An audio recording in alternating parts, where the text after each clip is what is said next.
যশোরে দ্রব্যমূল্যের ঊর্ধ্বগতি ঠেকাতে এবার বাজার মনিটরিংয়ে নেমেছেন সাধারণ শিক্ষার্থীরা। শার্শা বেনাপোলের সড়কে ট্রাফিক নিয়ন্ত্রণ এলাকার পরিচ্ছন্নতা কার্যক্রমের পাশাপাশি তারা বাজার মনিটরিং কাজও শুরু করেছেন।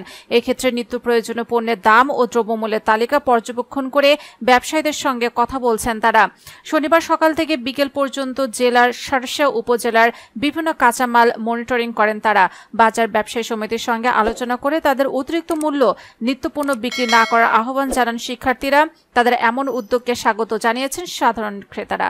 ব্যবসায়ীরা বলছেন, শিক্ষার্থীরা যদি ঘন ঘন বাজার মনিটরিং করেন তাহলে পণ্যের দাম কমে আসবে। যারা বিভিন্ন অজুহাতে সিন্ডিকেট করছেন তারা বাজারে অস্থিতিশীল পরিস্থিতি তৈরি করতে পারবে না।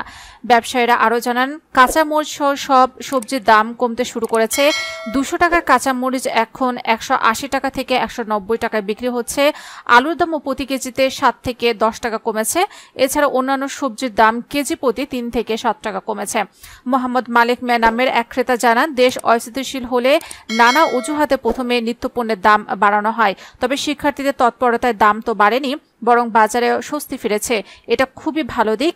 বাজার পরিস্থিতি এমনভাবে স্বাভাবিক করতে স্থায়ী পদক্ষেপ গ্রহণের আহ্বান জানান তিনি। শার্শা বেনাপোলের বিভিন্ন শিক্ষা প্রতিষ্ঠানের শিক্ষার্থীরা বলেন, সাধারণ মানুষের সবচেয়ে বড় ভোগান্তির জায়গা হলো নিত্য প্রয়োজনীয় দ্রব্যের দাম। এজন্যই গত দুদিন উপজেলার বিভিন্ন বাজারে মনিটরিং যায়। মূল্য নির্ধারণ ও সিন্ডিকেট মোকাবেলায় আমরা সদা তৎপর।